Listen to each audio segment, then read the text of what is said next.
में एक आर्च जैसी बनी हाँ, हुई है। इसको हम बो लेग कहते हैं। अच्छा, बो लेग का मतलब जब घुटने घुटने टेढ़ा होना शुरू हो जाते हैं। ओके। जब टेढ़ा होने शुरू हो जाते हैं तो एक बहुत ही क्लियर कट इंडिकेशन होता है कि शायद स्टेज 4 आ चुकी है। पुराने जो ऑपरेशन घुटने बदलने के ऑपरेशन किए जाते थे वो एक मैनुअल ऑपरेशन किए जाते थे, रॉड डाल के ऑपरेशन किए जाते थे। ऐसे ऑपरेशन आ चुके हैं जिनमें ना तो हमें जांघ की हड्डी को ड्रिल करना पड़ता है, ना कोई ज़्यादा चीर फाड़ करनी पड़ती है, ना आईसीयू में रखना पड़ता है। अब इनका घुटना हम देखेंगे तो बिल्कुल सीधा है। जी, तो सीधा है तो मैंने इनको भी बताया भी था कि आपको शायद घुटने के ऑपरेशन की जरूरत नहीं पड़ेगी, क्योंकि सीधा घुटना है। घुटने का दर्द होता है घुटने की कमजोरी के कारण। जो एक्सरसाइज पे ध्यान नहीं देते लेकिन ये कहते कि मैं तो सारा दिन काम ही करती रहती हूँ, वही एक्सरसाइज मानते हैं, जी। उसको एक्सरसाइज नहीं माना जाता है। आपने कब घुटने का ऑपरेशन करवाया था? मैं 4 मार्च को। 4 मार्च को हाँ, करवाया अभी था। 2 महीने नहीं हुए। तो क्या अभी आपका कैसा पैर है? ਬਹੁਤ ਵਧੀਆ। ਮੈਂ ਮਤਲਬ 25 ਦਿਨ ਦੇ ਬਾਅਦ ਮੈਂ ਆਪਣਾ ਕਿਚਨ ਦੇ ਵਿੱਚ ਸਬਜ਼ੀ ਬਣਾਉਣ ਲੱਗ ਗਈ ਸੀ। ਹੁਣ ਤਾਂ ਮੇਰੇ ਪੈਰ ਵੀ ਸੁੱਜ ਕੇ ਇਸ ਤਰ੍ਹਾਂ ਲੱਗਦਾ ਸੀ ਜਿਵੇਂ ਬਲਾਸਟ ਹੋ ਜਾਣੇ। ਆਪਣਾ ਇਹ ਡਾਕਟਰ ਗਿੱਲ ਸਾਹਿਬ ਦੀ ਮੈਂ YouTube ਤੇ ਇਹਨਾਂ ਦੀ ਮੈਂ ਜਦੋਂ ਦੇਖਿਆ ਸਾਨੂੰ ਥੋੜੀ ਤਸੱਲੀ ਹੋਈ। किसी के घर में बेटी की या बेटे की शादी है आज से 4 महीने बाद, लोग इसलिए भी अपना इलाज नहीं करवाते हैं कि बेटे की शादी में भाग दौड़ बहुत करनी पड़ेगी, मैं तो डॉक्टर के पास नहीं जाने वाला हूँ। तो आप गारंटी लेते हैं कि 1-1.5 महीने में आदमी को शादी लायक बना देंगे, तैयारी करने लायक? हमारे ज़्यादातर जो पेशेंट्स होते हैं वो दोनों घुटनों के ऑपरेशन के बाद लगभग 3-4 हफ्ते के बाद ही काफ़ी हद तक इंडिपेंडेंट हो जाते हैं। FT3D रीसर्फेसिंग और जो रोबोलेंस की ऑपरेशन है, इस ऑपरेशन में जो ऑपरेशन की जो सारी तैयारी होती है, तैयारी का मतलब ऑपरेशन को हमने कैसे करना है, ऑपरेशन में कितनी हड्डी खराब है, कहाँ से खराब है, घुटने का एंगल कितना खराब है, हमने एंगल को ठीक कैसे करना है, हमने ऑपरेशन के लिए कौन से जो अंदर कैप डाले उनका साइज़ कौन सा आएगा, कौन सी इम्प्लांट कैप्स सबसे अच्छे फिट होंगे, ये सारी जो जानकारी होती है ये आजकल FT3D रीसर्फेसिंग के ऑपरेशनों में ऑपरेशन से पहले हासिल की जाती है। जो छोटा ऑपरेशन होता है वो जल्दी ठीक होता है, जल्दी ठीक ब्लड लॉस कम होता है, बिल्कुल। दर्द कम होता है, आईसीयू में नहीं रखना पड़ता, लोहे के टांके नहीं लगाने पड़ते, कोई चीर फाड़, कोई रॉड, कोई ड्रिल, कोई पेच, नट बोल्ट कुछ नहीं डालना पड़ता। इनकी मांसपेशियां बहुत पतली हैं, सीधा कर लीजिए। अब इनकी बहुत जो लेग्स हैं बहुत पतली हैं। अच्छा, पतली टांगों का मतलब जो मांसपेशी हैं वो बहुत पतली हैं। तो अच्छा, ये भी होता है। कमजोर मांसपेशियों के कारण घुटने दर्द होने लग जाते हैं। अगेन मैं घूमकर वही बताऊंगा कि जिनकी भी मांसपेशियां कमजोर होती हैं उसका मतलब ये नहीं है कि घुटने खराब हैं। आपके पास हीलिंग हॉस्पिटल में पहुंचना हो, सेक्टर 34 में है ये सारी आपका हॉस्पिटल, तो बेसिक क्या टेस्ट करा के आपके पास पहुंचे कि आपका भी समय बचे और इनको भी एक क्लैरिटी मिल जाए, किस तरह के टेस्ट करवा के जाए? बहुत ही सिंपल टेस्ट होता है। दोनों हड्डियां जो हैं आपस में जुड़ नहीं रही हैं। अच्छा, देखो ये जांघ की हड्डी है, ये टांग की हड्डी अच्छा, आपस ये में क्या नहीं है? जुड़ रही है, बीच में ये खाली जगह है। हाँ। तो इनके घुटने मैंने इनको देखते सारी बोल दी थी आपको ऑपरेशन की जरूरत ही नहीं है। अगर आपको ये लगता हो कि ये 100 रुपए की शीशी है, ये खरीद के अगर मेरा नुकसान भी किया है, सोचिए कि ऐसे 100 रुपए दे करके लोगों ने कितना पैसा कमाया होगा, अंत में फिर भी ठीक नहीं हुए लोग। तो ये जो तेल लगाना, पैर में से धुआं निकल जाना कि आपकी ग्रीस कम हो गई है, ये सब बातों में कोई सच्चाई है? कई जगह पे तो मैंने यहाँ तक देखा हुआ कि लोग अपने आप सुइयां अपने चुभो के जी। एक्यूप्रेशर खुद करने लग जाते हैं जी, कि जी। क्योंकि हमने बता दिया कैसे करना है, वो खुद करने लग जाते हैं। अपने शरीर किसी भी बीमारी के लिए तो डॉक्टर गूगल को विजिट नहीं करना चाहिए। फुटवेयर कितना रोल अदा करता है आपके घुटने की समस्या का? फुटवेयर का बहुत इंपॉर्टेंट रोल है। आपके पास जो पेशेंट्स हैं वो गुड़गांव से भी चले आ रहे हैं, तो गुड़गांव वालों को गुड़गांव में नहीं मिल रहा है, आपकी टेक्नोलॉजी ज़्यादा उनको सूट कर रही है इसलिए चंडीगढ़ आ रहे हैं? नहीं, टेक्नोलॉजी के फायदे नहीं मिलते हैं उनको। जो कनाडा में रह रहे हैं, ऑस्ट्रेलिया में रह रहे हैं, अपने देश आए हुए हैं और समय भी कम होता है कि 25 दिन के वीज़े पे आए हैं या उस दिन का उतना ही समय है उनके पास, तो उसमें भी वो अपना ऑपरेशन कम पैसों में, क्योंकि वहाँ डॉलर में खर्चा करना है या रुपीज़ में खर्चा करना है, उसमें भी कम करवा के और कम समय में भी अपने बाकी काम भी कर सकते हैं। अब आप इमेजिन करो कि कोई NRI हमारे पेशेंट 1 तारीख को हमारे पास आए, 2 तारीख को उनको ऑपरेशन हो जाएगा और 30 तारीख को वापस कनाडा जा सकते हैं या कहीं और अपने देश जा सकते हैं। FT3D रीसर्फेसिंग और रोबोलेंस के ऑपरेशन के बाद चाहे घुटने जितने भी टेढ़े हों, कई लोगों के तो हद से ज़्यादा टेढ़े होते हैं, वो रोबोलेंस के ऑपरेशन ने, FT3D के ऑपरेशन ने बिल्कुल सीधे कर देने हैं नेचुरल अलाइनमेंट में। यानी कि जैसे हमारे जवानी के टाइम घुटने टांगे सीधी हुआ करती थी, ऑपरेशन के दौरान ही सीधी हो जाती हैं। ना नीचे नहीं, जैसे नीचे बैठ नहीं सकते, मतलब घुटने मुड़ते नहीं है, अच्छा। कहीं भी फंक्शन हो कुछ हो तो चेयर या कुछ ऊंचा चीज लेके बैठना पड़ता है। आप आज से ही अगर 5 मिनट रोज नीचे बैठ 5 मिनट से ज़्यादा नहीं, 5 मिनट नीचे बैठ के प्रैक्टिस शुरू करें, पूरे 5 मिनट बाद उठ जाएं। 3 मिनट से शुरू करें 3 मिनट से, उसको धीरे धीरे करके 4 मिनट करें। पैरों बाहर बैठना है। नहीं, चौकड़ी लगा के जैसे चौकड़ी नीचे बैठते हैं, पैरों बाहर नहीं बैठना, उससे तो घुटनों में ज़्यादा जोर पड़ता है। तो आप प्रैक्टिस शुरू करेंगे तो मुड़ने भी लग जाएंगे।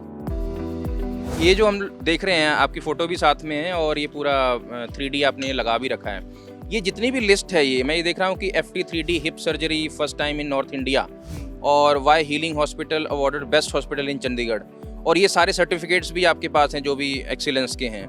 तो ये सारी चीज़ें मुझे लगता है कि आपने एकदम से तो नहीं की हो, लेकिन आपकी रिसर्च के साथ सारी चीज़ें ऐड ऑन होती गई। हाँ, बहुत बहुत इसमें समय लगता है। इसी को तजुर्बा कहते हैं, इसी को एक्सपीरियंस कहते हैं।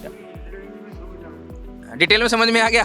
यही मकसद था कि डॉक्टर साहब को लाने के लिए कि डिटेल में एक एक्सपर्ट एडवाइस अगर आप कहीं लेने जाएंगे तो आपको हो सकता है हज़ारों रुपए एज अ कंसल्टेंसी खर्च करने पड़े। तो इसलिए डॉक्टर साहब की एक एक बात आपको सुनना इसलिए भी ज़रूरी है कि आप अपने संबंधियों में इनके वीडियो को शेयर करेंगे, इसलिए कि उनको घर बैठे एक एक्सपर्ट एडवाइस मिले। जब किसी की सेहत की बात आती है तो आपके दिमाग में क्या आता है कि उसके दिल में कोई समस्या हो सकती है, ब्लड में कोई समस्या हो सकती है, सर में कोई समस्या हो सकती है, स्कैनिंग कराएंगे या खून जांच करवाएंगे, उसके बाद आगे की बात डॉक्टर साहब बताएंगे। लेकिन आपको ये बात मालूम होनी चाहिए कि किसी भी शख्स की पूरी ज़िंदगी में एक बात को जो इग्नोर किया जाता है वो है घुटनों की समस्या। आपके परिवार में, आपके शहर में, आपके गांव में बहुत सारे ऐसे लोग होंगे जिनको घुटनों की समस्या होगी, लेकिन इसके बारे में लोग जानकारी इतनी कम रखते हैं, या तो अस्पतालों में जाकर लुटते हैं या फिर वो ऐसे इलाज करवाते हैं जिसका कोई अंत नहीं होता है। ऐसे सवालों के जवाब लेने के लिए आज हम हरियाणा के एक गाँव बसदेवपुरा में आए हुए हैं। इस गांव में आने का मकसद ये है कि यहाँ पर हम उन सब लोगों से बात करेंगे जिनको कहीं ना कहीं इस बात की समस्या है कि घुटनों में चाहे कम समस्या हो, ज़्यादा समस्या हो। इसके बाद एक और काम हमने किया है कि चंडीगढ़ के सेक्टर 34 के हीलिंग हॉस्पिटल के डॉक्टर साहब हैं, आज हमारे साथ समय निकाल कर आए हैं और सीधा हमने इनको अस्पताल से ही आने के लिए कहा है, इसलिए अस्पताल सीधा चले आए हैं।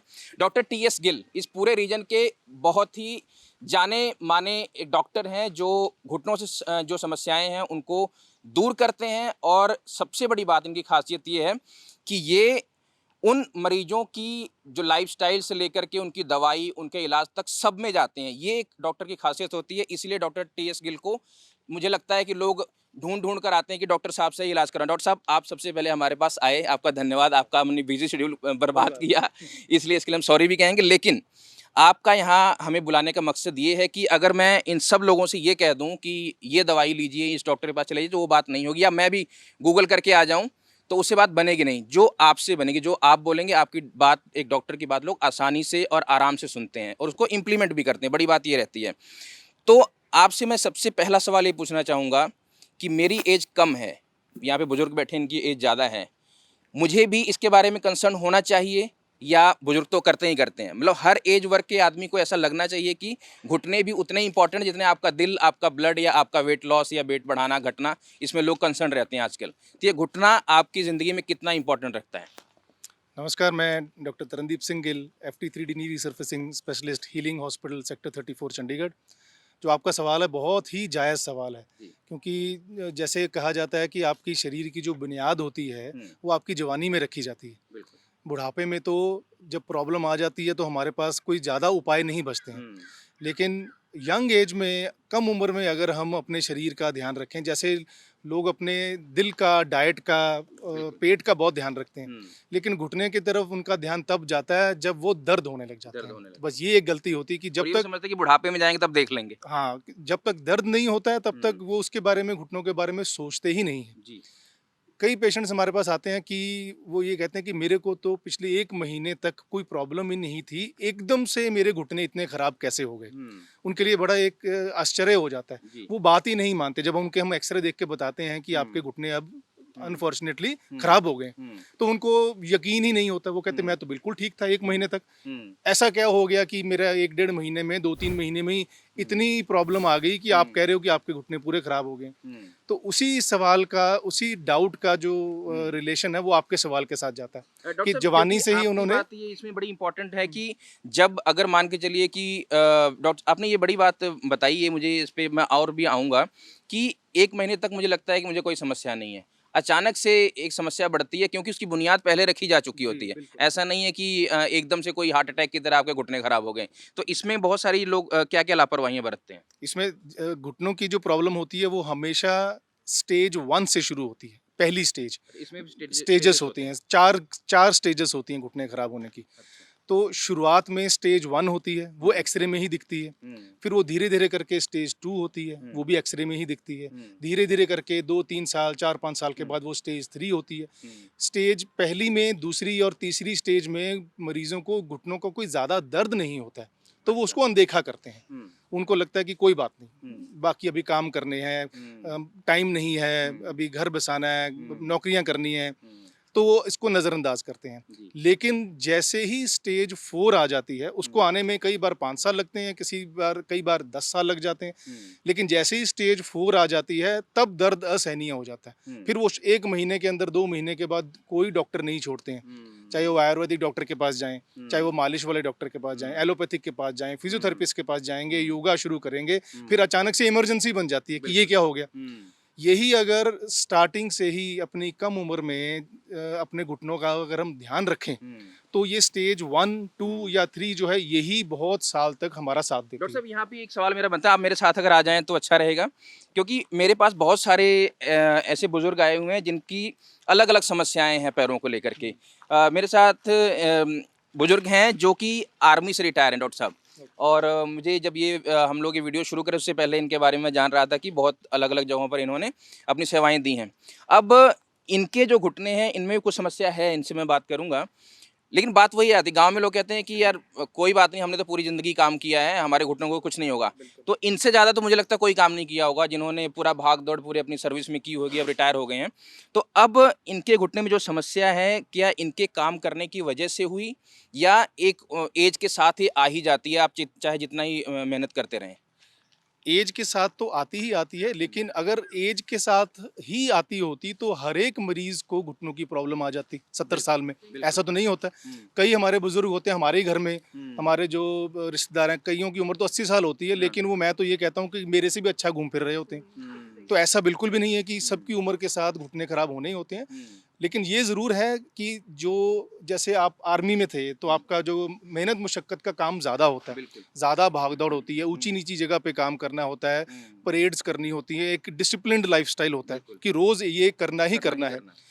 तो एक्सरसाइज तो इनकी आर्मी में हो रही होती है, लेकिन एक्सरसाइज के साथ-साथ जो काम, जो इनका डेली बेसिस का जो हैवी वर्क होता है, उसके कारण हाँ, कार्टिलेज जो हमारे घुटने का होता है, धीरे-धीरे तक, सालों-सालों तक छोटी-छोटी चोट खाकर खराब होना शुरू हो जाता है, और एक हद जब क्रॉस हो जाती है तो घुटने स्टेज 4 पे पहुंच जाते हैं। तो हर एक बुजुर्ग को नहीं होता है। इनके साथ एक और मैं बात करूँ, बुजुर्ग जब आप रिटायर हुए, उसके पहले आपको समस्या थी, मतलब जब आप रिटायरमेंट की एज में जा रहे थे, या एकदम से आई है ये? नहीं जी, मैं रिटायर हुआ हूँ 31 मई 2005 को। 2005, 20 साल पहले। हाँ जी। हुँ। तो ये मेरे को कुछ 3-4 साल से समस्या शुरू हुई है डॉक्टर साहब, वही घुटनों बात हुई कि एकदम से आने की। एकदम से तो अगर मैं इनके घुटनों की तरफ अगर मैं बोलूँ कि कैमरामैन दिखाएँ, इनकी एक, डॉक्टर साहब मैं देख रहा था, आप तो सीधा करके बेहतर ही दिखाएं। बताएँगे सीधा करके दिखाएं। कि इसमें एक आर्च जैसी बनी हाँ, हुई है। इसको हम बो लेग कहते हैं। अच्छा, बो लेग का मतलब जब घुटने घुटने टेढ़ा होना शुरू हो जाते हैं। ओके। जब टेढ़ा होने शुरू हो जाते हैं तो एक बहुत ही क्लियर कट इंडिकेशन होता है कि शायद स्टेज 4 आ चुकी है। जैसे और मरीजों को मैंने देखा है, हाँ, किसी और का इतना घुटना टेढ़ा नहीं है, अच्छा। लेकिन जब भी घुटना टेढ़ा होने लग जाता है तो ज़्यादा चांस होते हैं स्टेज 4 तो आर्थराइटिस जैसे होने के। इन्होंने बताया कि 5 साल पहले समस्या आई, तो ये तभी से टेढ़ा होना हुआ शुरू होगा या हाँ, पहले जब- से होगा? नहीं, टेढ़ापन शुरू होता है स्टेज 3 के बाद। स्टेज 1 या 2 में घुटने टेढ़े नहीं होते हैं, 4 पे टेढ़े होना शुरू हो जाते हैं। अभी अगर इनका टाइम हम 1 साल बाद और देखेंगे तो इससे भी और टेढ़े हो रखे होंगे। तो आप कोई दवाई लेते हैं अभी? मैं दवाई नहीं लेता हूँ जी कोई। लेकिन दिक्कत रहती है चलने फिरने में दिक्कत रहती है। मैं ऑपरेशन के लिए मेरे को बोला था, लेकिन कईयों ने मुझे बोला कि ऑपरेशन सक्सेस नहीं होता है। कमांड में मेरे फ्री में घुटने पड़ जाने थे, तो मैं ऑपरेशन के लिए गया नहीं मुझे। अच्छा, क्योंकि ये भी एक डॉक्टर साहब बड़ी ये होती है, लोग डर के मारे नहीं जाते हैं, या टेक्नोलॉजी की वजह से डरते हैं, या चीर-फाड़ ज़्यादा हो जाएगा, या इसलिए भी नहीं जाते हैं कि शायद जब तक चलता है चलने दो, नहीं तो घुटने खराब हो जाएंगे।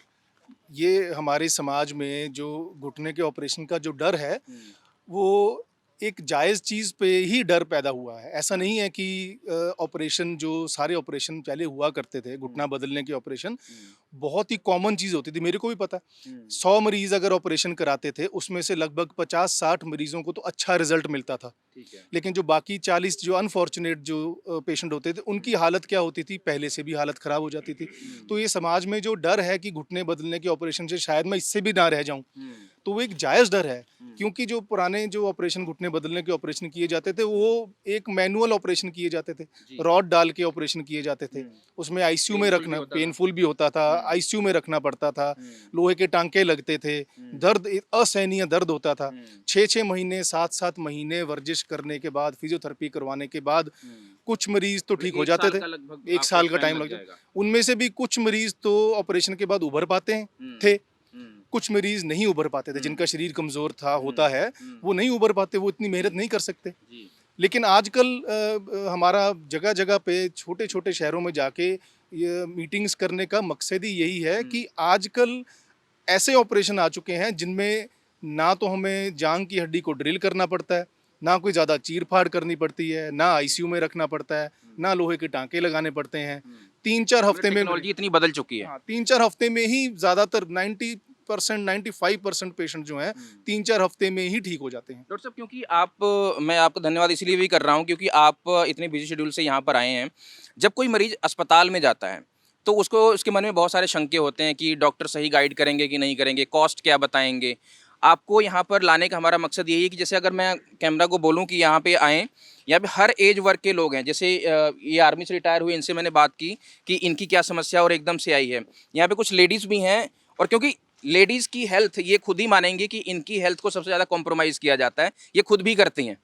तो घरों में काम करना हो, वज़न उठाना हो, उसके अलावा डाइट का ध्यान ना देना हो, एक्सरे समय से ना करवाना हो, ये सारी चीज़ें इग्नोर करती हैं आदमियों के मुकाबले। तो जैसे इन माता जी का आप देख रहे थे अभी मेरे वीडियो शुरू करने से पहले, इनके पैर में कोई आर्च नहीं बनी हुई है, हाँ। लेकिन आप समस्या इनको है। सीधा करके दिखाइए। अब इनका घुटना हम देखेंगे तो बिल्कुल सीधा है। जी। तो सीधा है तो मैंने इनको भी बताया भी था कि आपको शायद घुटने के ऑपरेशन की ज़रूरत नहीं पड़ेगी, क्योंकि सीधा घुटना है। तो अंदर जब हम एक्सरे करा के देखेंगे तो आपका घुटना तो ठीक ही आएगा मोस्ट लाइकली। आपको जो दर्द हो रहा है वो आपके घुटने की कमजोरी के कारण हो रहा है। हाँ, कमजोरी के कारण। देखो मतलब हम घुटने में दर्द ऑपरेशन ज़रूरी नहीं है। बिल्कुल भी नहीं है। घुटने का जो ऑपरेशन होता है वो सिर्फ तब किया जाता है जब घुटने खराब हो जाते हैं। हर एक घुटने का दर्द घुटने खराब होने के कारण नहीं होता है। ज़्यादातर से 60% लोगों में घुटने का दर्द होता है घुटने की कमजोरी के कारण, वीकनेस के कारण। वीकनेस का इलाज ऑपरेशन नहीं होता है, वीकनेस का इलाज होता है वर्जिश करना। जैसे आप एक्सरसाइज करते हो, बहुत अच्छी आदत है। जो भी एक्सरसाइज करते हैं लेडीज़ हैं, वो हमेशा उन लेडीज़ से अच्छा करती हैं जो एक्सरसाइज पे ध्यान नहीं देते, लेकिन ये कहते कि मैं तो सारा दिन काम ही करती रहती हूँ, वही एक्सरसाइज मानते हैं। उसको एक्सरसाइज नहीं माना जाता है। मेरे पास जो ओपीडी में पेशेंट आते हैं वो कहते हैं कि मेरे पास तो वर्जिश का टाइम ही नहीं है, सारा दिन तो मैं काम में लगा रहता हूँ। तो ये गलत है। अपनी ही सेहत के लिए 24 घंटों में से अगर हम 30 से 40 मिनट अगर निकाल सकें, तो आप ही को पेशेंट को ही फायदा होने वाला है। डॉक्टर साहब, मैं इसलिए इनको धन्यवाद इसलिए भी कर रहा हूँ क्योंकि एक एक्सपर्ट एडवाइस अगर आप कहीं लेने जाएंगे तो आपको हो सकता है हज़ारों रुपए एज अ कंसल्टेंसी खर्च करने पड़ें। तो इसलिए डॉक्टर साहब की एक एक बात आपको सुनना इसलिए भी ज़रूरी है कि आप अपने संबंधियों में इनके वीडियो को शेयर करेंगे, इसलिए कि उनको घर बैठे एक एक्सपर्ट एडवाइस मिले। क्योंकि आजकल सोशल मीडिया का दौर है डॉक्टर साहब, हर आदमी वैद्य है और हर आदमी यूट्यूब से अपना इलाज कर रहा है। लेकिन आपके पास ऐसे केस आते होंगे जिन्होंने अपना केस बिगाड़ के पहुंचे होंगे आपके पास कि मैंने ये दवाई ली, ये लोशन लगाया, उसके बाद काम नहीं हुआ, बल्कि स्किन खराब हो गई, हड्डियों में कुछ समस्या आ गई। ऐसे भी पेशेंट आते होंगे आपके पास? बहुत पेशेंट्स आते हैं। आजकल सबसे जो खतरनाक चीज़ है, खतरनाक अच्छी चीज़ भी है लेकिन खतरनाक चीज़ भी है, सोशल मीडिया जो है उसके बहुत से फ़ायदे भी हैं लेकिन कुछ नुकसान भी हैं। उन नुकसानों का है कि जो अनरजिस्टर्ड अनएजुकेटेड और इनएक्सपीरियंस्ड जो इंसान या कोई भी क्लेम करते हुए वो बीमारियों के बारे में जब समझाने लग जाते हैं वो रिस्की हो जाता है। अगर आप में से किसी ने कोई ऑपरेशन करवा रखा है घुटने का, आप लोगों में से कोई भी हो, आपने करवा रखा है, इनके पास चलते हैं डॉक्टर साहब, क्योंकि इनसे बात, आप बैठो बैठो प्लीज, है ना। आपने कब घुटने का ऑपरेशन करवाया था? मैं 4 मार्च ਨੂੰ 4 मार्च को हाँ करवाया अभी था। 2 महीने नहीं हुए। तो क्या आप अभी आपका कैसा पैर है? ਬਹੁਤ ਵਧੀਆ। ਮੈਂ ਮਤਲਬ 25 ਦਿਨ ਦੇ ਬਾਅਦ ਮੈਂ ਆਪਣਾ ਕਿਚਨ ਦੇ ਵਿੱਚ ਸਬਜ਼ੀ ਬਣਾਉਣ ਲੱਗ ਗਈ ਸੀ। अच्छा ਤੇ ਥੋੜਾ ਬਹੁਤਾ ਕਿਚਨ ਦੇ ਵਿੱਚ ਕਰ ਲੈਣਾ, ਜਿਵੇਂ ਮਸ਼ੀਨ 'ਚ ਕੱਪੜੇ ਪਾ ਦੇਣੇ, ਕੋਈ ਸੁੱਕਣੇ ਪਾ ਦੇਣੇ। अच्छा। ਤੇ ਹੁਣ ਇਸ ਵੇਲੇ ਮੈਂ ਕਿਚਨ ਦਾ ਕੰਮ ਫਿਰ ਵੀ ਕਿਸੇ ਵੇਲੇ ਫੁਲਕੇ ਵੀ ਬਣਾਉਣੇ ਪੈਣ ਮੈਂ पहले कितनी समस्या थी, अब कितनी? ਬਹੁਤ ਜ਼ਿਆਦਾ ਸਮੱਸਿਆ ਸੀ। ਮੈਂ 4 ਸਾਲ ਤੋਂ ਬੜੀ ਔਖੀ ਸੀ। ਹੁਣ ਤਾਂ ਮੇਰੇ ਪੈਰ ਵੀ ਸੁੱਜ ਕੇ ਇਸ ਤਰ੍ਹਾਂ ਲੱਗਦਾ ਸੀ ਜਿਵੇਂ ਬਲਾਸਟ ਹੋ ਜਾਣੇ ਆ। अच्छा। ਮੈਂ ਬਹੁਤ ਕਾਫੀ ਡਾਕਟਰਾਂ ਨੂੰ ਦਿਖਾਇਆ, ਦਵਾਈ ਵੀ ਖਾਦੇ ਰਹੇ, ਪੇਨ ਕਿਲਰ, ਫਿਰ ਮੈਨੂੰ ਹੋਰ ਵੀ 2-3 ਨੂੰ ਦਿਖਾਇਆ, ਮੈਨੂੰ ਤਸੱਲੀ ਨਹੀਂ ਹੋਈ। ਆਪਣਾ ਇਹ ਡਾਕਟਰ ਗਿੱਲ ਸਾਹਿਬ ਦੀ ਮੈਂ YouTube ਤੇ ਇਹਨਾਂ ਦੀ ਮੈਂ ਜਦੋਂ ਦੇਖਿਆ ਸਾਨੂੰ ਥੋੜੀ ਤਸੱਲੀ ਹੋਈ। ਫਿਰ ਅਸੀਂ ਇੱਕ ਵਾਰੀ ਇਹਨਾਂ ਕੋਲ अच्छा, आपने आपके पास इलाज चला इनका? जी हमने अपनी अच्छा। FT3D रीसर्फेसिंग का हमने ऑपरेशन किया इनका। अच्छा। ਹਾਂਜੀ। ਫਿਰ ਅਸੀਂ ਇਹਨਾਂ ਨੇ ਮੈਡੀਸਨ ਲਿਖੀ, ਪਰ ਇਹਨਾਂ ਨੇ ਕਿਹਾ ਵੀ ਅਸਲ ਤਾਂ ਆਪਰੇਸ਼ਨ ਹੀ ਹੋਏਗਾ। ਚਲੋ ਮੈਂ ਫਿਰ ਵੀ ਮੈਂ ਮਨ ਸੋਚਿਆ, ਡਰ ਲੱਗਦਾ ਸੀ ਮੈਨੂੰ ਬਹੁਤ। 6 ਮਹੀਨੇ ਅਸੀਂ ਵਿੱਚ ਪਾਏ, ਫਿਰ 6 ਮਹੀਨੇ ਬਾਅਦ ਗਏ, ਕਹਿੰਦੇ ਦੁਬਾਰਾ ਐਕਸਰੇ ਕਰਾਇਆ ਤੇ ਜ਼ਿਆਦਾ ਹਾਲਤ ਖਰਾਬ ਹੈ। ਫਿਰ ਇਹਨਾਂ ਨੂੰ ਮੈਂ ਮਨ ਬਣ ਕੇ ਸਰਜਰੀ ਕਰਾ ਲਈ, ਪਰ ਮੈਨੂੰ ਬਹੁਤ ਅੱਛਾ ਲੱਗਿਆ ਇਹਨਾਂ ਦਾ ਬਿਹੇਵੀਅਰ। ਮੈਨੂੰ ਪਤਾ ਵੀ ਨਹੀਂ ਲੱਗਿਆ ਜਿੰਨਾ ਮੈਂ ਡਰਦੀ ਸੀ ਨਾ ਆਪਰੇਸ਼ਨ ਤੋਂ। 1 ਘੰਟਾ ਵੀ नहीं लगाया मेरा, दोनों गोड्यां ਦਾ ਇਹਨਾਂ ਨੇ ਆਪਰੇਸ਼ਨ ਕੀਤਾ। तो जब आपने इनका इलाज करना शुरू किया तो इनके पैरों की क्या स्टेज था और अब कितना फर्क है? जब ये हमारे पास आए थे तो इनके भी घुटने टेढ़े ही थे, ज़्यादा चल फिर वो नहीं आर्च पाते का थे, जो आर्च जो बना हुआ था। और इनके एक्सरे में स्टेज 4 था। जब पहली बार आए थे तब भी स्टेज 4 था। फिर किसी कारणवश ये अपना ऑपरेशन नहीं करा पाए थे तो डरते हैं ना पेशेंट एक बार कि क्या करें? डर बहुत ज़्यादा है। लेकिन मेरे एक्सपीरियंस में जो भी मरीज़ एक बार ऑपरेशन करा लेते हैं, मैंने आज तक किसी भी पेशेंट को ये बोलते हुए नहीं देखा है, जो आजकल नए ऑपरेशन FT3D रीसर्फेसिंग के या रोबोलेंस के, कि बाद में वो ये बोलें कि मैं पछता रहा हूँ या पछता रही हूँ। सब लोग कहते हैं कि काश मैं ये ऑपरेशन 5 साल पहले ही करवा लेता। मैंने अपने इतने साल वेस्ट किए, दवाइयाँ लगाई, मलमें लगाई, फिजियोथेरेपियाँ करवाई, टीके लगवाए। बहुत से लोग इंजेक्शन लगवा लेते हैं ये सोच के कि इंजेक्शन से ठीक हो जाएगा। कुछ एक्यूप्रेशर कराने लग जाते हैं, कुछ बेल्टें लगा लेते हैं। तो बाद में उनको ये लगता है कि 5 साल पहले ही अगर मैं ये अपना इलाज करवा लेता तो मेरे पैसे भी बचते, मेरे को तकलीफ भी न सहनी पड़ती। यहाँ पे एक अच्छी बात आपने बताई कि मैं आप कैमरे पे बताएंगे, इसकी गारंटी भी आप ही लेंगे। वो इसलिए कि किसी के घर में बेटी की या बेटे की शादी है आज से 4 महीने बाद, लोग इसलिए भी अपना इलाज नहीं करवाते हैं कि बेटे की शादी में भाग दौड़ बहुत करनी पड़ेगी, मैं तो डॉक्टर के पास नहीं जाने वाला हूँ। तो आप गारंटी लेते हैं कि 1-1.5 महीने में आदमी को शादी लायक बना देंगे, तैयारी करने लायक? हमारे ज़्यादातर जो पेशेंट्स होते हैं वो दोनों घुटनों के ऑपरेशन के बाद लगभग 3-4 हफ्ते के बाद ही काफ़ी हद तक इंडिपेंडेंट हो जाते हैं। मैं ये नहीं कहूँगा कि वो दौड़ लगाने लग जाएंगे ऑब्वियसली, या वो उम्र के हिसाब से तो कर भी नहीं हाँ, पाएंगे। अपनी उम्र के हिसाब से, अपने शरीर के हिसाब से, अपने एटमॉस्फेयर के हिसाब से 3-4 हफ्ते के अंदर अंदर हमारे ज़्यादातर पेशेंट्स अपने नॉर्मल रूटीन एक्टिविटीज़ जो उनको करनी होती है वो कर पाते हैं। नॉर्मल रूटीन एक्टिविटीज़ में क्या क्या आता है, वो जितना चाहे सैर कर सकते हैं, जैसे ये भी अब सैर कर रहे हैं। अच्छा। अपना घर के अंदर खाना बनाना, एक कमरे से दूसरे कमरे जाना, अपना खुद का ध्यान रख पाना, बाथरूम टॉयलेट यूज सीढ़ियाँ कर, भी चढ़ जाना, सीढ़ियाँ चढ़ना, बाथरूम टॉयलेट जाना, ये सब चीज़ें 3-4 हफ्ते के अंदर अंदर ज़्यादातर पेशेंट्स कर लेते हैं। डॉक्टर साहब जो आप टेक्नोलॉजीज़ की बात कर रहे थे, क्योंकि हर रोज़ नई रिसर्च हो रही है, नई चीज़ें आप लोग ऐड करते हैं, क्योंकि आपके यहाँ मैं देखता हूँ कि इतनी सारी टेक्नोलॉजीज़ हमें गूगल करके उसके बारे में पढ़ना पड़ता है, बहुत डिटेल में चीज़ें रखी होती हैं आप लोगों ने। तो किस तरह की टेक्नोलॉजीज़ आई हैं कि आदमी को ट्रस्ट हो कि नहीं मुझे करवा सकते हैं और कोई चीर फाड़ ज़्यादा नहीं होगा? देखो, जो आजकल जो नए ऑपरेशन कर रहे हैं, FT3D रीसर्फेसिंग और जो रोबोलेंस की ऑपरेशन है, इस ऑपरेशन में जो ऑपरेशन की जो सारी तैयारी होती है, तैयारी का मतलब ऑपरेशन को हमने कैसे करना है, ऑपरेशन में कितनी हड्डी खराब है, कहाँ से खराब है, घुटने का एंगल कितना खराब है, हमने एंगल को ठीक कैसे करना है, हमने ऑपरेशन के लिए कौन से जो अंदर कैप डाले उनका साइज़ कौन सा आएगा, कौन सी इम्प्लांट कैप्स सबसे अच्छे फिट होंगे, ये सारी जो जानकारी होती है ये आजकल FT3D रीसर्फेसिंग के ऑपरेशनों में ऑपरेशन से पहले हासिल की जाती है। अच्छा। पेशेंट के CT स्कैन के 3D रिकंस्ट्रक्शन से, यानी कि हम पेशेंट के टांगों की CT स्कैन से ही आर्टिफिशियल इंटेलिजेंस की मदद से ये सारी जानकारी ले लेते हैं ऑपरेशन से पहले। उसका क्या फ़ायदा होता है? उसका फ़ायदा ये होता है क्योंकि हमारे पास सारी जानकारी ऑपरेशन की पहले से ही मिल चुकी होती है। ऑपरेशन बहुत छोटा रह जाता है। मेरे को कुछ ऑपरेशन के दौरान एग्जीक्यूट ही करना है। हमने सिर्फ ऑपरेशन करना है, नाप तोल नहीं करना, चीड़ फाड़ नहीं करनी है, कोई रॉड नहीं डालनी है, कोई ड्रिल नहीं करना है। तो एक तरफ के ये मान लीजिए कि मुझे करवाना हो और किसी और को करवाना हो, तो उसके जो बॉडी स्ट्रक्चर उसको ध्यान में रखते हुए एआई सारी चीज़ें इकट्ठा कर लेता है कि इनको इस चीज़ की ज़रूरत है। पर्सनलाइज होता है। हर एक पेशेंट के घुटने का अलग से सीटी स्कैन किया जाता है। अच्छा। और हर एक पेशेंट के हर एक घुटने की जो जानकारी होती है वो अलग से अलग तरीके से अलग अलग होता है, अलग से ही होती है। 2 घुटने दिए हैं हमारे पास, 2 घुटने दोनों का। तो इसका फ़ायदा क्या होता है? इसका फ़ायदा होता है ये ऑपरेशन, एक तरफ का ऑपरेशन जो है वो सिर्फ 15-20 मिनट में ही ख़त्म हो जाता है। अब जितना छोटा ऑपरेशन होता है, 20 मिनट का ऑपरेशन और एक 1.5 घंटे का ऑपरेशन, दोनों में से एक बहुत ही जाहिर सी बात है, जो छोटा ऑपरेशन होता है वो जल्दी ठीक होता है, ब्लड लॉस कम होता है, दर्द कम होता है, आईसीयू में नहीं रखना पड़ता, लोहे के टांके नहीं लगाने पड़ते, कोई चीर फाड़, कोई रॉड, कोई ड्रिल, कोई पेच, नट बोल्ट कुछ नहीं डालना पड़ता। अभी ये मैडम है, जैसे इनका मैं जैसे देखने मुझे लग रहा है इनका वेट कम है डॉक्टर साहब, और क्या इनकी उम्र में भी घुटनों की समस्या आ सकती है? क्योंकि जो मुझे समझ में आता है कि अगर मेरा वेट बहुत ज़्यादा है, अगर मेरा बैठने का काम ज़्यादा है, तो हो सकता है मुझे घुटने में समस्या आ जाए, लेकिन इनको देखकर लगता है कि शायद इनको घुटने की समस्या नहीं होगी। क्या ऐसे वेट और ऐसे हाइट वालों को भी समस्या आ सकती है ऐसी? आ सकती है, लेकिन उसका कारण अलग होता है। ओवरवेट जो पेशेंट होते हैं उनके घुटनों को ज़्यादा वजन उठाना पड़ता है, इसलिए दर्द करते हैं। वो तो बेसिक ही हो गया। बेसिक हो गया। लेकिन जिनका वजन कम होता है उनकी मांसपेशियां भी कमज़ोर होती हैं। अच्छा। तो जिनकी कोई दिक्कत है? अब इनकी मांसपेशियां, हाँ, इनकी मांसपेशियां बहुत पतली हैं। सीधा कर लीजिए। अब इनकी बहुत जो लेग्स हैं बहुत पतली हैं। अच्छा। पतली टांगों का मतलब जो मांसपेशी हैं वो बहुत पतली हैं। तो अच्छा, ये भी होता है? कमज़ोर मांसपेशियों के कारण घुटने दर्द होने लग जाते हैं।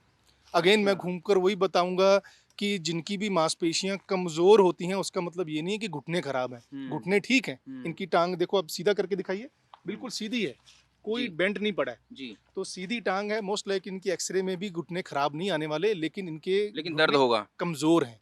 तो इनको बड़ा ही इजी सोल्यूशन है एक्सरसाइज, वर्जिश। 20 मिनट सुबह और 20 मिनट शाम को टाइम निकाल कर वर्जिश करनी है 1 महीने तक। और 90% तक लोगों को वो फ़र्क दिखने लग जाता है। और जिस मरीज को एक बार खुद फ़र्क दिखने लग जाता है फिर वो मेरे पास आना बंद कर देते हैं। ये तो आपका नुकसान हो गया। नहीं, आप जैसे डॉक्टर कम होते हैं जो सही सलाह देते हैं, क्योंकि हर डॉक्टर को मैं ज़्यादातर, क्योंकि मीडिया में रहने की वजह से हमें पता होता है कि कौन सा डॉक्टर ज़्यादा वो कहता है कि पेशेंट मेरे पास आ जाए। लेकिन आपकी ये खासियत, इसीलिए मैं आपसे बार बार बात करता हूँ कि आप अपने घर पर ही अपना इलाज पहले करें, जब समस्या बिगड़े तो हम तो हैं ही। लेकिन जैसे यहाँ पे अभी मेरे पास 12-14 लोग बैठे हुए हैं, यहाँ लोग मान लीजिए किसी को आज तो आप यहाँ पर आए हैं समय निकाल के किसी तरह, अभी मान लीजिए कि किसी तक आप नहीं पहुँच पाए या ये लोग नहीं पहुँच पाए, आपके पास हीलिंग हॉस्पिटल में पहुँचना हो, सेक्टर 34 में है ये सारी आपका हॉस्पिटल, तो बेसिक क्या टेस्ट करा के आपके पास पहुँचें कि आपका भी समय बचे और इनको भी एक क्लैरिटी मिल जाए? किस तरह के टेस्ट करवा के जाएं? बहुत ही सिंपल टेस्ट होता है। एक घुटनों का एक्सरे कराना होता है। अच्छा। उसके 2 व्यूज़ होते हैं। लेकिन सबसे कहीं से भी करवा सकते हैं? कहीं से भी करवा सकते हैं, लेकिन जब भी हमने एक्सरे करवाने होते हैं, जो एक्सरे कर रहे होते हैं टेक्नीशियन, उनको ये बोलना होता है कि जब मेरे एक्सरे करने आपने, मैं जब खड़े होते हैं, खड़े होके एक्सरे करने हैं, लेट के एक्सरे नहीं करने हैं, बैठ के एक्सरे नहीं करने हैं। पर ये तो मैंने आज तक सुना था कि जो मुझे समझ में आता है, बहुत सारे लोग बताएंगे भी कि एक्सरे तो लेट के ही करेंगे, या छाती का एक्सरे तो खड़े होके कर लेंगे, भाई छाती का एक्सरे हो रहा है, लेकिन लेट के ही होगा, मतलब खड़े होके कैसे करेंगे? केवल उसका क्या लॉजिक हुआ? उसका लॉजिक होता है कि अगर हम खुद भी किसी भी मरीज से पूछें, वो ज़्यादातर पेशेंट्स यही कहते हैं कि जब हम खड़े होके जब चलना शुरू करते हैं, जब वजन डलता है तभी दर्द होता है, बैठे हुए नहीं होता है, लेटे हुए नहीं होता है। तभी तो वो ज़्यादातर जो जिनके घुटने खराब होते हैं वो बैठना पसंद करते हैं, क्योंकि जैसे ही वो खड़े होकर चलना शुरू करते हैं, दोनों हड्डियां, जांग की हड्डी और टांग की हड्डी आपस में जुड़ जाती है और उसी समय दर्द होता है।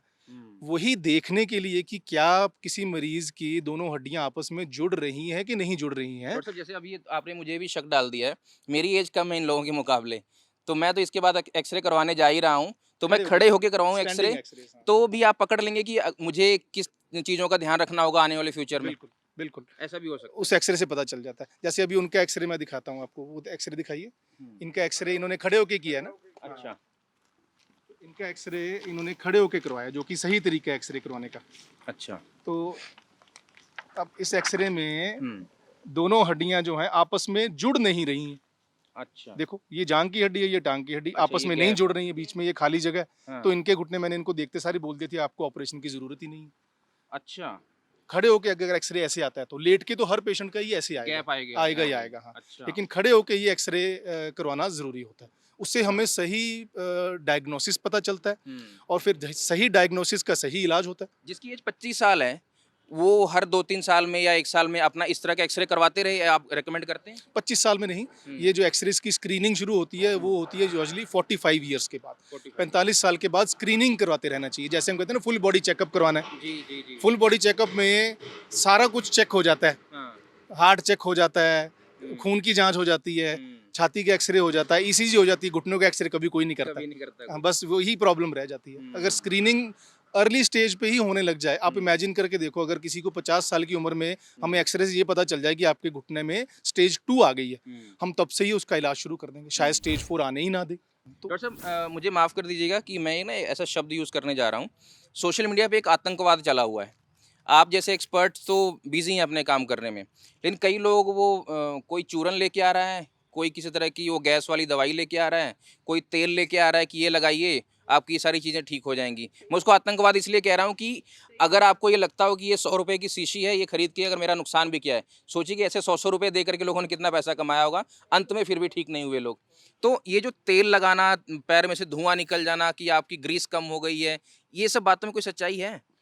जब तक तो स्टेज 1 या स्टेज 2 होती है, हुँ, तब तो नॉर्मली कुछ घरेलू नुस्खे ही हमारे परिवारों में होते हैं, जैसे वो इस्तेमाल करने में कोई हर्ज नहीं होता। नहीं है। लेकिन जो सोशल मीडिया पे जो गलत दिशा में इलाज शुरू हो जाते हैं, कई जगह पे तो मैंने यहाँ तक देखा हुआ कि लोग अपने आप सुइयां अपने चुभो के जी। एक्यूप्रेशर खुद करने लग जाते हैं जी, कि जी, क्योंकि जी। हमने बता दिया कैसे करना है, वो खुद करने लग जाते हैं। हुँ, कई स्किन की प्रॉब्लम, तेल गर्म करके लगाना, हुँ। उससे कई स्किन की प्रॉब्लम आ जाती है। ये तो डॉक्टर साहब मैंने ये देखा है कि वो वीडियो चलते होते हैं सोशल मीडिया पर, तेल लगाया उसमें से धुआं निकल रहा है कि देखिए आपका सारा दर्द उड़ गया धुएं में। मतलब ये सब आप बोलते हैं तो गुमराह करने वाली बातें हो ये गई। ये गलत ही माना जाएगा, हुँ, क्योंकि डॉक्टर ने पेशेंट को तो देखा ही नहीं।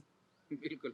डॉक्टर तो मरीज तो डॉक्टर से मिला ही नहीं, हुँ, और जो घुटनों की प्रॉब्लम है हुँ, वो घुटनों के डॉक्टर को ही समझ आएगी। हुँ। तो घुटनों के इलाज के लिए, या घुटनों के नहीं, मैं कहूँगा अपने शरीर किसी भी बीमारी के लिए तो डॉक्टर गूगल हुँ, को विजिट नहीं करना चाहिए। नहीं करना अगर हार्ट की प्रॉब्लम है तो हार्ट, तभी तो स्पेशलिस्ट हैं स्पेशलिस्ट आजकल। हाँ, कहलाते हैं, बिल्कुल ठीक। हार्ट के डॉक्टर की प्रॉब्लम है को हार्ट के स्पेशलिस्ट को मिले, हुँ। घुटनों की प्रॉब्लम है घुटनों के स्पेशलिस्ट को मिले, हुँ, ब्रेन की प्रॉब्लम है ब्रेन के स्पेशलिस्ट को मिले, हुँ। डॉक्टर गूगल को ना मिले, जी। क्योंकि वो किसी चीज़ के डॉक्टर नहीं डॉक्टर है। साहब एक और सवाल है कि मैं आदमियों के बारे में भी पूछूंगा, लेकिन औरतों के बारे में मैं इसलिए बार बार पूछ रहा हूँ कि उनको अपनी ज़िंदगी में बहुत सारे ऐसे पड़ाव आते हैं कि उनको उनके शरीर की जो बनावट वो बदलती रहती है। मान लीजिए कि शादी के बाद बच्चा हुआ, बच्चों के बाद क्या हुआ कि उनकी कमर में दर्द होना शुरू हुआ, कमर में दर्द हुआ, थोड़ा थोड़ा पैरों में जाने लगा, इग्नोर करती रहती हैं। उसके बाद क्या हुआ कि अचानक जैसे कई लोगों ने बताया कि अचानक से दर्द उठता है, फिर रुक जाता है।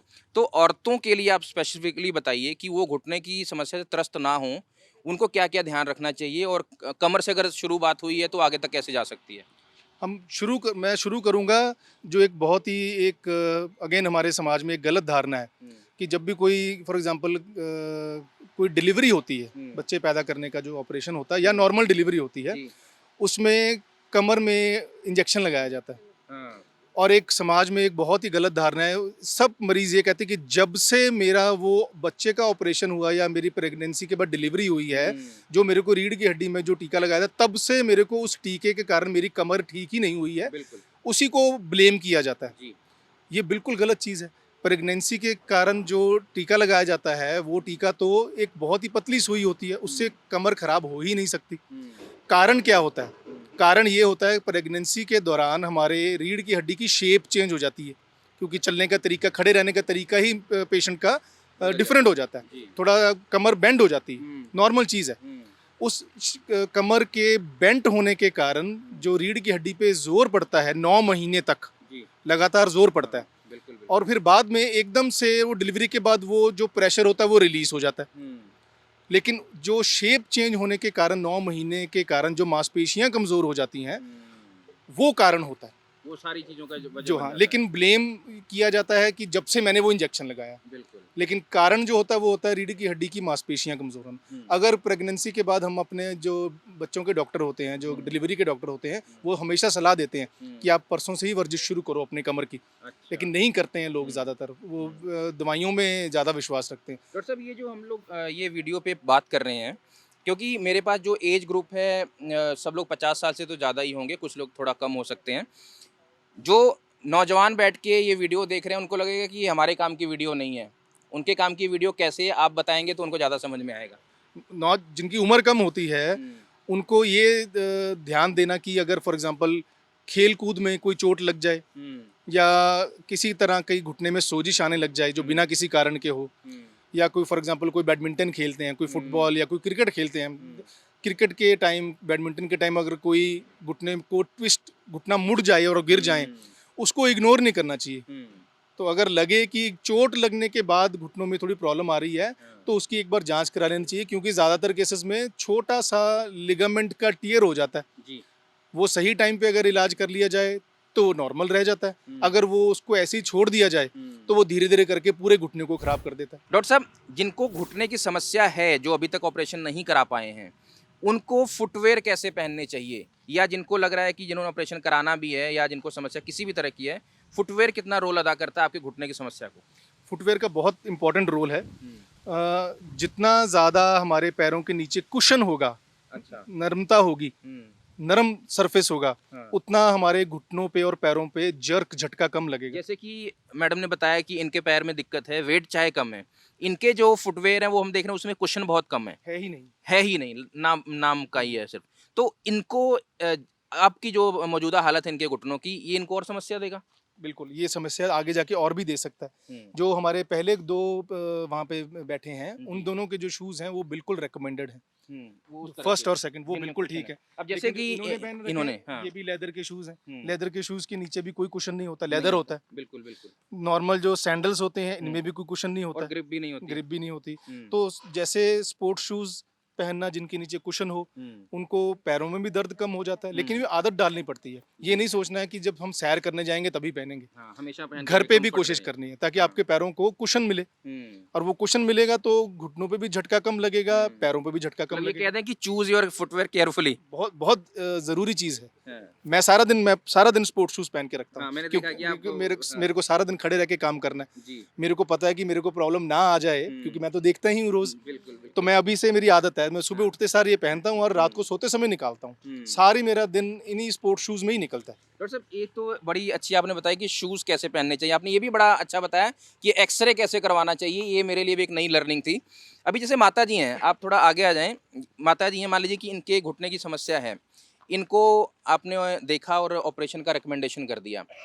तो मुझे ये लगता है कि हो सकता है इनको शुगर हो, बीपी की समस्या हो, तो घुटने के इलाज में या ऑपरेशन में ये समस्याएँ आती जो मुझे समझ है कि पहले ये स्टेबल होगा बीपी और शुगर तभी जाकर हो सकता है। ऐसा टेक्नोलॉजी ने बदल दिया इस चीज़ को भी? किसी भी आजकल जो हम ऑपरेशन करते हैं, FT3D रिसर्फेसिंग या रोबोलेंस के ऑपरेशन है, उसमें कोई भी बीमारी का होना, जैसे किसी को शुगर हो, बीपी हो, हार्ट की प्रॉब्लम हो, उसमें कोई रिलेशन नहीं है। सर्जरी हो सकती है, लेकिन कोई भी बीमारी अगर है वो आउट ऑफ कंट्रोल नहीं होनी चाहिए। जैसे अगर हाँ, किसी को वो शुगर है, बिल्कुल, वो तो कंट्रोल में है तो ऑपरेशन हो जाएगा, कर सकते कोई रिस्क नहीं होता है। हैं। किसी को ब्लड प्रेशर की प्रॉब्लम है, ब्लड प्रेशर लेकिन कंट्रोल में है, तो ऑपरेशन सक्सेसफुली हो मतलब जाएगा। कि मैं आपकी बात से ये समझ पाया, अगर मैं सही हूँ तो मुझे बताइएगा कि अगर घुटने का ऑपरेशन करवाना है, अगर आपको शुगर है, बीपी है, अगर वो आउट ऑफ कंट्रोल नहीं है तो आपके लिए कोई बड़ी समस्या नहीं कोई है। बड़ी समस्या नहीं, बड़े ही सेफली और सक्सेसफुली ऑपरेशन हो सकते हैं। हो सकता है इस हाँ, बात का। क्योंकि ये बड़ा ऑपरेशन नहीं है, 20 हम्म। मिनट का ऑपरेशन में कोई ज़्यादा प्रॉब्लम आने के चांसेस कम होते हैं। हम्म। 1.5 घंटे के ऑपरेशन में प्रॉब्लम्स आने के चांसेस ज़्यादा होते हैं। क्योंकि डॉक्टर साहब आप अभी ट्राई सिटी में बैठे हैं, चंडीगढ़ में आप प्राइम लोकेशन पर बैठे हुए हैं। आपके पास हरियाणा भी है और हिमाचल भी है, पंजाब भी है और नॉर्थ इंडिया के बाकी सारे राजस्थान, दिल्ली वगैरह के हैं। तो मैंने जब आपके पास आया था तो मैंने देखा कि आपके पास जो पेशेंट्स हैं वो गुड़गांव से भी चले आ रहे हैं। तो गुड़गांव वालों को गुड़गांव में नहीं मिल रहा है, आपकी टेक्नोलॉजी ज़्यादा उनको सूट कर रही है इसलिए चंडीगढ़ आ रहे हैं। नहीं, टेक्नोलॉजी के फ़ायदे नहीं मिलते हैं उनको।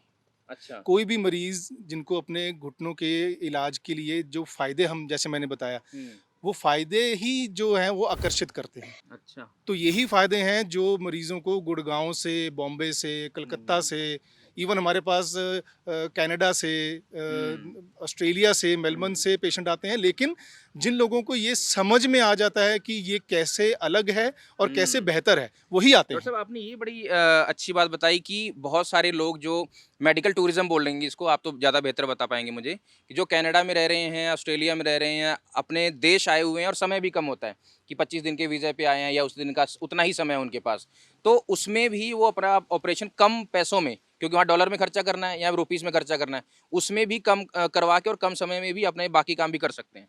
जो भी हमारे एनआरआई नागरिक हैं, उनको, क्योंकि हमारी फैमिली में भी बहुत से एनआरआई सदस्य हैं, तो हमें पता है वहाँ कोई भी जो बाकी कंट्रीज़ हैं, जो वेस्टर्न कंट्रीज़ हैं, वहाँ पे हमेशा एक घुटने का ऑपरेशन पहले किया जाता है, लगभग 6 महीने के बाद दूसरे घुटने का ऑपरेशन किया और जाता है। लाइन लगी होती है अलग। वेटिंग पीरियड बहुत लंबा होता है, खर्चा डॉलर्स में में करना। और यहाँ पे इंडियन रुपीस में तो 1/3 रह जाता है। बिल्कुल। ये तो चलो खर्चे की बात होगी और वेटिंग पीरियड की बात होगी। सहूलियत का जो कोई मोल नहीं होता है। सहूलियत मैं कैसे कहूँगा, वहाँ पे भी जो भी ऑपरेशन होते हैं उनकी रिकवरी में टाइम लगता है। बिल्कुल। अब आप इमेजिन करो कि कोई एनआरआई हमारे पेशेंट 1 तारीख को हमारे पास आए, 2 तारीख को उनको ऑपरेशन हो जाएगा और 30 तारीख को वापस कनाडा जा सकते हैं या कहीं और अपने देश जा सकते हैं। हाँ, तो रिकवरी जल्दी होती है। बिल्कुल। यानी कि आए, यहाँ पे अपने रिश्तेदारों से भी मिल लिए, ऑपरेशन भी करवा लिया और हमेशा के लिए ठीक होके वापस भी चले गए। खर्चा भी कम हुआ, वेटिंग पीरियड में भी नहीं लगना पड़ा और दोनों घुटनों का इलाज एक ही टाइम पे हो गया। बिल्कुल। अभी मैं ये पूछ रहा था आपसे कि जैसे हमने उनको दिखाया कि उनके पैर में आर्च पड़ी हुई है, यहाँ भी कई लोगों को ये समस्याएं हो सकती हैं। मान के चलिए कि इनके घुटने में कोई समस्या है, अभी ये आर्च बने या बाद में बन सकती है। आपके ऑपरेशन के बाद वो आर्च कम हो जाती है या शेप वैसा ही रहता है? जितने FT3D रीसर्फेसिंग और रोबोलेंस के ऑपरेशन के बाद चाहे घुटने जितने भी टेढ़े हों, कई लोगों के तो हद से ज़्यादा टेढ़े होते हैं, बिल्कुल। वो रोबोलेंस के ऑपरेशन ने, FT3D के ऑपरेशन ने बिल्कुल सीधे कर देने हैं नेचुरल अलाइनमेंट में। यानी कि जैसे हमारे जवानी के टाइम घुटने टांगे सीधी हुआ करती थी, ऑपरेशन के दौरान ही सीधी हो जाती हैं। ऐसा नहीं है कि वो बाद में धीरे धीरे करके सीधी होंगी, फर्क दिखने लग जाएगा उसी साथ में। समय ही ऑपरेशन, इसी को तो अलाइनमेंट कहते हैं। हाँ, हमने ठीक, घुटनों की ठीक, अलाइनमेंट ठीक कर देनी ठीक, है। हाँ। उसी अलाइनमेंट को ठीक करने के लिए ही तो पुराने ऑपरेशनों में जांग की हड्डी के अंदर ड्रिल करके अलाइनमेंट रॉड Alignment डालनी करते पड़ती थी। अब उसकी ज़रूरत ही अब नहीं है। अलाइनमेंट रॉड की जरूरत ही नहीं है, यानी कि टेढ़े घुटने सीधे भी हो जाएंगे बिना अलाइनमेंट रॉड के। आपको किस तरह की समस्या है, किसी तरह की घुटने की? नहीं, मुझे सीढ़ी चढ़ने में थोड़ी दिक्कत हो। अब इनके दिक्कत तो नहीं है, बट मैं फील करता हूँ इस बात को कि मेरे को अभी दिक्कत हो रही है। तो इनको क्या ध्यान रखना इनको चाहिए? इनको क्योंकि आपकी एज कितनी है? 78 ईयर। तो इनकी 70 प्लस जिनकी भी एज होती है, उनको सबसे पहले, जैसे मैंने अभी आपको बताया था, सबसे पहले आपको एक्सरे करा के ये देखना चाहिए कि कौन सी स्टेज है। 70 इयर्स में स्टेज 3 या स्टेज 4 होने के चांसेस ज़्यादा होते हैं, लेकिन ऊपर से देख के कभी भी डिसीजन नहीं लेना चाहिए कि मेरी उम्र इतनी होगी या मेरे घुटने खराब ही होंगे, क्या पता ना हो, हमने देखा ही नहीं, हमने खड़े होकर एक्सरे किए ही नहीं। जी, आपका कोई सवाल है? हाँ जी, हाँ जी, प्लीज़। मेरे नीचे नहीं, जैसे नीचे बैठ नहीं सकते, मतलब घुटने मुड़ते नहीं है। अच्छा। कहीं भी फंक्शन हो, कुछ हो तो चेयर या कुछ ऊंचा चीज लेके बैठना पड़ता है। उसका क्या रीजन हो सकता है? उसका रीज़न होता है आपके घुटने की जो मूवमेंट की कैपेसिटी है वो कम हो गई है। हाँ, लेकिन मुड़ते नहीं। मुड़ने की कैपेसिटी, हाँ, मुड़ने की कैपेसिटी कम हो गई है और वो एक दिन से नहीं कम हुई है, काफ़ी टाइम से होगी, क्योंकि हम धीरे भी धीरे तो सीधी टांग वो हम आदत ही छोड़ देते हैं। जैसे हम आदत छोड़ देंगे हमारा शरीर वैसे ही ढल जाएगा। आप आज से अगर 5 मिनट रोज़ नीचे बैठ, 5 मिनट से ज़्यादा नहीं, 5 मिनट नीचे बैठ के प्रैक्टिस शुरू करें, पूरे 5 मिनट बाद उठ जाएं, 3 मिनट से शुरू करें 3 मिनट से, उसको धीरे धीरे करके 4 मिनट करें। पैरों बाहर बैठना है। नहीं, चौकड़ी लगा के जैसे नीचे बैठते हैं, पैरों बाहर नहीं बैठना, उससे तो घुटनों में ज़्यादा जोर पड़ता है। तो आप प्रैक्टिस शुरू करेंगे तो मुड़ने भी लग जाएंगे, प्रैक्टिस शुरू ही नहीं करेंगे तो कभी नहीं होने वाले। डर के मारे नहीं करें, कहीं पेन लगता 2 मिनट से शुरू करें। मेरा जो आपने बताया ना कि टेढ़े हो गए हैं, फोर्थ स्टेज में है, मुझे इसका एक्सरे कराने के बाद ऑपरेशन कराना ज़रूरी हो गया अभी? अगर तो देखो, ऑपरेशन हमेशा मैं सारे पेशेंट को ये समझाता हूँ, तो अगर तो आप अपने घुटनों की प्रॉब्लम के कारण काफ़ी ज़्यादा तंग हो, तब तो आपको इलाज करा लेना चाहिए। अगर तंग हैं तो, यानी कि तंग होने में 3-4 चीज़ें मायने रखती हैं। नंबर 1, अगर तो आपको रोज़ या हफ्ते में 2-3 बार दर्द को कम करने के लिए दर्द की दवाई खानी पड़ रही है या कोई रेगुलर दवाई खानी पड़ रही है, तो मतलब आप काफ़ी तंग हो। दूसरा, अगर आप फॉर एग्जांपल सैर करना चाहते हो लेकिन आप सैर कर ना पा रहे हो, तो मतलब आप तंग हो। तीसरा, आपको अपनी घुटनों की प्रॉब्लम के लिए बारी बारी कभी इस डॉक्टर के पास, कभी उस डॉक्टर के पास, कभी फिजियोथेरेपिस्ट के पास, कभी मालिश वाले के पास अगर जाना पड़ रहा हो तो मतलब आप तंग हो। अगर ये 3 चीज़ों में से कोई भी एक चीज़ आपको अफेक्ट कर रही है तो आपको फिर कंसिडर करना चाहिए, क्योंकि उसके बाद आपको इन तीनों चीज़ों की ज़रूरत नहीं पड़ेगी। एक बार अगर आपके घुटने के ऑपरेशन के बाद आप ठीक हो जाओगे, ना तो आपको दर्द की दवाइयाँ खानी पड़ेंगी, ना मालिशें करवानी पड़ेंगी, ना थेरेपियाँ करानी पड़ेंगी, ना आपको बारी-बारी अस्पतालों में जाके डॉक्टरों को दिखाना पड़ेगा। परमानेंट इलाज हो जाएगा, हमेशा के लिए आप ठीक हो जाओगे। घुटने तो में अभी अभी हुई है और ये कब हो जाए कुछ नहीं पता नहीं लगता। चलता है। अच्छा, ऐसा भी होता है कि चाहिए ऐसे में। दिन में कभी भी पेन भी शुरू हो सकता है? क्योंकि जैसे ही उनके घुटने पे बैठे-बैठे स्ट्रेस पड़ गई अब अच्छा। एक ही पोजीशन पे, तो मोबिलिटी रखनी होती है। जब हम बैठे हैं तो हमने पैर को कभी घुटने को सीधा कर लिया, कभी मोड़ लिया। तो मूवमेंट करने से, एक्सरसाइज करने से, साइकिलिंग से आपको बहुत फ़ायदा मिलेगा। जो घर के अंदर स्टैटिक साइकिल होता है, अब स्टैटिक साइकिल महंगा होता है, बिल्कुल हज़ारों में आता है। बिल्कुल। घर पे नॉर्मल साइकिल होता है, उसका स्टैंड लगाएं, स्टैंड पे लॉक लगाएं और उसके ऊपर बैठ के साइकिलिंग करें। वो तो साइकिल तो घर में ऐसे ही खड़ा है, उसका स्टैंड लगा के उसी बात है। बाहर वाले साइकिल को स्टैटिक साइकिल बना लें। बिल्कुल। लेकिन नहीं करने का टाइम नहीं मिलता है। ये पता भी नहीं होता डॉक्टर साहब कई बार पता भी लोगों को नहीं कि होता इसका हम ऐसे भी यूज़ कर सकते हाँ, हैं। वो स्टैटिक साइकिल ही बन गया, हाँ। एक ही जगह पे खड़े रहने वाला। डॉक्टर साहब, जिस आप टेक्नोलॉजी की बात करें, मैं कहूँगा कि कैमरा उस तरफ भी घुमाएं कि ये जो हम देख रहे हैं, आपकी फ़ोटो भी साथ में है और ये पूरा 3D आपने लगा भी रखा है। ये जितनी भी लिस्ट है, ये मैं ये देख रहा हूँ कि FT 3D hip surgery first time in North India और why Healing Hospital awarded best hospital in Chandigarh, और ये सारे सर्टिफिकेट्स भी आपके पास हैं जो भी एक्सीलेंस के हैं। तो ये सारी चीज़ें मुझे लगता है कि आपने एकदम से तो नहीं की हो, लेकिन आपकी रिसर्च के साथ साथ ये चीज़ें ऐड ऑन होती गई हैं। हाँ, बहुत बहुत इसमें समय लगता है। इसी को तजुर्बा कहते हैं, इसी को एक्सपीरियंस कहते हैं। एक दिन में तो कोई भी ऐसे जल्दी से ऐसे हासिल नहीं कर सकता। 3 लाख से ज़्यादा लोगों को आपने ट्रीट कर रखा है। हमारे हॉस्पिटल में हाँ, क्योंकि सारे डिपार्टमेंट्स हैं, हम्म, तो हर एक डिपार्टमेंट के पेशेंट्स हमारे पास आते हैं, ऑपरेशन कराते हैं। हम्म, तजुर्बे की, अब अगर हम तजुर्बे की जो बात कर रहे थे, आजकल जो और भी जो सर्जरी जो बहुत चर्चा में है वो है रोबोटिक सर्जरी जो है। रोबोटिक ऑपरेशन काफ़ी एक्यूरेट माने जाते हैं, लेकिन वो उन्हीं डॉक्टर्स के हाथों में एक्यूरेट माने जाएंगे जिनका एक्सपीरियंस 10-12 साल 15 साल का एक्सपीरियंस हो। ऐसा ना हो कि वो कम्प्लीटली निर्भर हो जाएं एक मशीन के ऊपर कि अगर मशीन ने कुछ उल्टा नीचा कर दिया उनको समझ में ही ना आए कि अब क्या करें। तो जो रोबोटिक ऑपरेशन है उनसे रोबोलेंस जो ऑपरेशन है वो काफ़ी अलग है, क्योंकि रोबोलेंस में रोबोटिक सॉफ्टवेयर की साथ साथ जो डॉक्टर का मेरा जो तजुर्बा है उसको भी इस्तेमाल किया जाता है, यानी कि ऑपरेशन मैं ही करता हूँ, मशीन से नहीं करवाता। तो ये भी एक काफ़ी फ़र्क है। वो हो गया, हाँ। बहुत अच्छा है। एक जो हीलिंग हॉस्पिटल है ये हमारे कमांड हॉस्पिटल के चैनल पे है कि वो मेरे अपने पेशेंट को आपके पास फॉरवर्ड कर सकते हैं। हमने वहाँ पे अभी आपके डिपार्टमेंट में फाइल लगाई हुई है, we are waiting for the approval. हाँ, जैसे अप्रूवल आ जाएगा तो हम ECHS के, जैसे हमारे पास अभी CGHS के आ गए हैं, CGHS के सारे पेशेंट्स अभी अपने फ्री में इलाज करा के जा रहे हैं हमारे पास।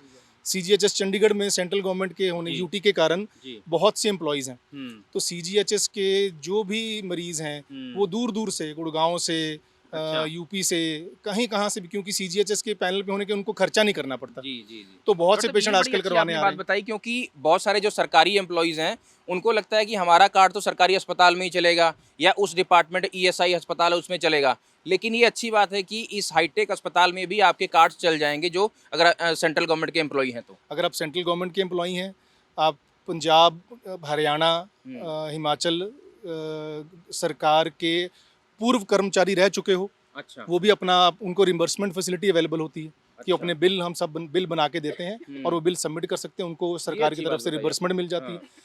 तो ये जो हमारा जगह जगह पे जाके ये सब मीटिंग्स करने का मकसद ही ये होता है, क्योंकि लोगों को पता ही नहीं होता है, वो सिर्फ हमारे पड़ोसी ने कहाँ से क्या करवाया उसके ऊपर से बात खत्म हो जाती है।